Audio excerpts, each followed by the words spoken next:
क्या आपने कभी सुना है एक ऐसी रात के बारे में जब आधी रात को सारे दीपक एक जगह इकट्ठा होकर आपस में बातें करने लगते हैं। और सबसे आश्चर्य की बात, उन दीपकों की बातें एक राजा ने स्वयं अपने कानों से सुनी थी। उसी बातचीत ने एक निर्दोष रानी पर लगा कलंक मिटाया और राजा को अपनी सबसे बड़ी भूल का एहसास करवाया। आखिर क्या था उस रात का रहस्य और उस रानी का क्या हुआ? आइए सुनते हैं दीप अमावस्या की एक अद्भुत लोक कथा। बहुत समय पहले की बात है। एक विशाल और समृद्ध राज्य पर एक राजा का शासन था। राजा की 3 रानियां थी। उनमें से सबसे छोटी रानी बहुत ही धार्मिक और भगवान की परम भक्त थी।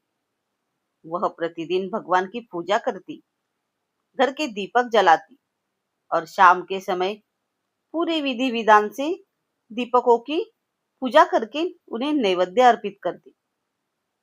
उसकी सबसे बड़ी श्रद्धा थी दीपक की ज्योति में।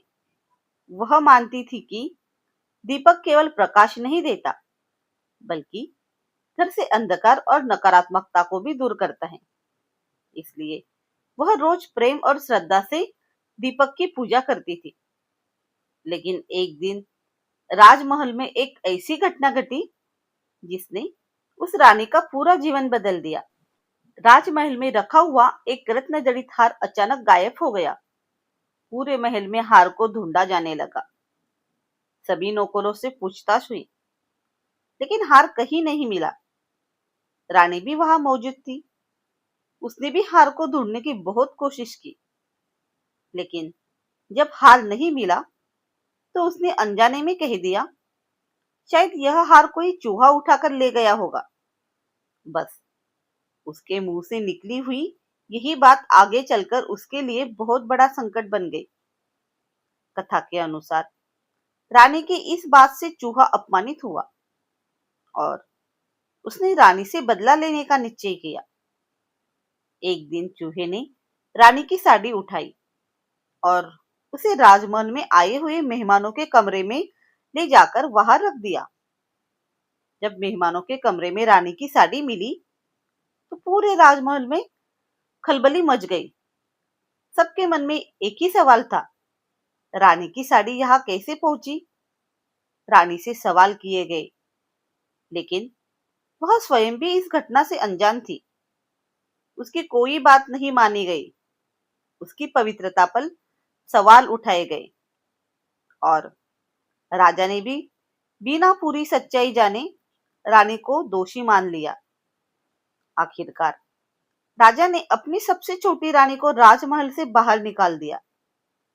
जिस रानी ने अपना पूरा जीवन धर्म और पूजा में बिताया था, उसी रानी को आज अपने ही महल से बाहर कर दिया गया। अब रानी अकेली थी। न उसके पास राजमहल था, न सुख सुविधाएं, न भोजन। वह भूखी प्यासी भटकने लगी। लेकिन उसने भगवान पर अपना विश्वास नहीं छोड़ा।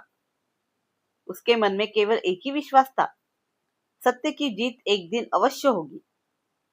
समय बीतता गया और फिर आया आषाढ़ महीने की अमावस्या का दिन। यही वह पवित्र दिन था जिसे महाराष्ट्र में दीप अमावस्या कहा जाता है। उस दिन राजमहल में दीपकों की पूजा की तैयारी होनी चाहिए थी ना, लेकिन जिस रानी ने हर दिन दीपकों को प्रेम से नैवेद्य चढ़ाया था, वह रानी अब राजमहल में थी ही नहीं। इसलिए उस दिन राजमहल के दीपक को किसी ने नैवेद्य नहीं चढ़ाया। रात हो गई। महल में सब सो गए। पूरा राज्य गहरी नींद में था। लेकिन आधी रात को एक अद्भुत घटना घटी। राजमहल के सभी दीपक और आसपास के घरों के भी दीपक गांव के बाहर एक स्थान पर इकट्ठा होने लगे। वहां सभी दीपक आपस में बातें करने लगे। कोई कह रहा था, आज मुझे स्वादिष्ट भोजन मिला। दूसरा दीपक बोला, आज मेरे घर में मेरी बहुत सुंदर पूजा हुई। कोई अपने नैवेद्य के बारे में बता रहा था, तो कोई अपने घर की भक्ति के बारे में। लेकिन उन सभी दीपकों के बीच राजमहल का दीपक बहुत उदास बैठा था। बाकी दीपकों ने उससे पूछा, तुम इतने दुखी क्यों हो?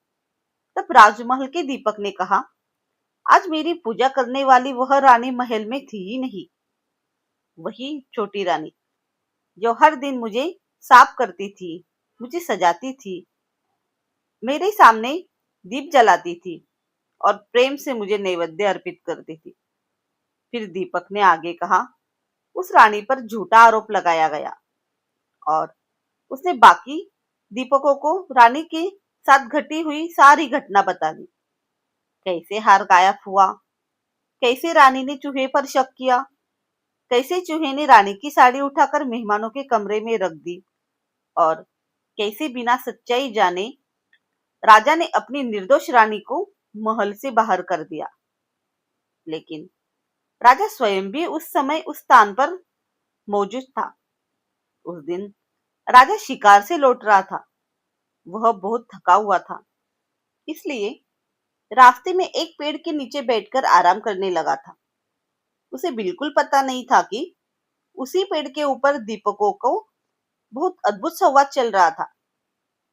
राजा ने दीपकों की बातें सुनी तो वह हैरान रह गया। उसकी अपनी आंखों पर विश्वास नहीं हुआ। लेकिन जो कुछ वह सुन रहा था उससे उसे पूरी सच्चाई समझ में आने लगी। उसे एहसास हुआ उसकी रानी निर्दोष थी। उसने बहुत बड़ा अन्याय किया था। राजा तुरंत अपने राजमहल में वापस लौटा। उसने सैनिकों को भेजकर अपनी छोटी रानी को ढूंढने का आदेश दिया। रानी को राजमहल में वापस बुलाया गया।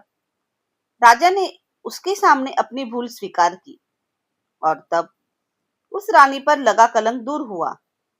राजा को समझ में आया कि जिस स्त्री ने हमेशा श्रद्धा और भक्ति से दीपकों की सेवा की थी, वही स्त्री निर्दोष थी। उसकी भक्ति व्यर्थ नहीं गई और उसके जीवन में फिर से सम्मान और सुख लौट आया। लेकिन इस कथा का सबसे बड़ा संदेश क्या है? यह कथा हमें केवल एक पुराने राजा और रानी की कहानी नहीं सुनाते। इसके भीतर हमारे जीवन के लिए भी एक बहुत सुंदर संदेश छिपा है। जिस तरह उस रानी के जीवन से झूठा कलंक दूर हुआ, उसी तरह दीपक हमें अपने जीवन के अंधकार को दूर करने की प्रेरणा देता है। आज हमारे जीवन में भी कई तरह के अंधकार हो सकते हैं। चिंता, दुख, नकारात्मकता, गलतफहमियां, रिश्तों में आई दूरियां और कभी-कभी दूसरों द्वारा लगाए गए आरोप भी। लेकिन दीपक हमें याद दिलाता है कि सत्य और प्रकाश को हमेशा के लिए छिपाया नहीं जा सकता। अंधकार चाहे कितना भी गहरा हो, एक छोटी सी ज्योत भी उसे मिटाने की शक्ति रखती है। इसलिए इस दीप अमावस्या के दिन जब आप अपने घर के दीपक साफ करें, उन्हें सजाएं, उनकी पूजा करें और प्रेम से नैवेद्य अर्पित करें, तो केवल सुख समृद्धि की प्रार्थना मत कीजिए, एक संकल्प भी कीजिए। हे दीपदेव, मेरे जीवन का अंधकार दूर करो, मेरे घर में नकारात्मकता दूर करो, मेरे मन में ज्ञान का प्रकाश दो और यदि मेरे जीवन पर कोई कलंक, गलतफहमी या अन्याय हो, तो सत्य का प्रकाश उसे दूर करने की शक्ति दे। क्योंकि राजा के जीवन में भी एक दीपक ने सत्य का प्रकाश दिखाया था, तो शायद हमारे जीवन में भी एक दीपक नई शुरुआत का कारण बन सकता है।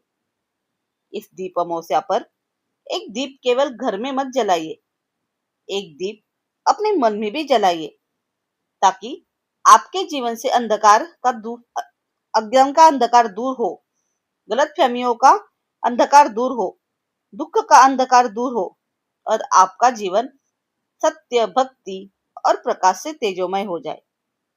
दीप अमावस्या की आप सभी को हार्दिक शुभकामनाएं। आपके घर में सुख हो, आपके परिवार में शांति हो और आपके जीवन में दीपक की ज्योत हमेशा जलती रहे। हर हर महादेव। धन्यवाद।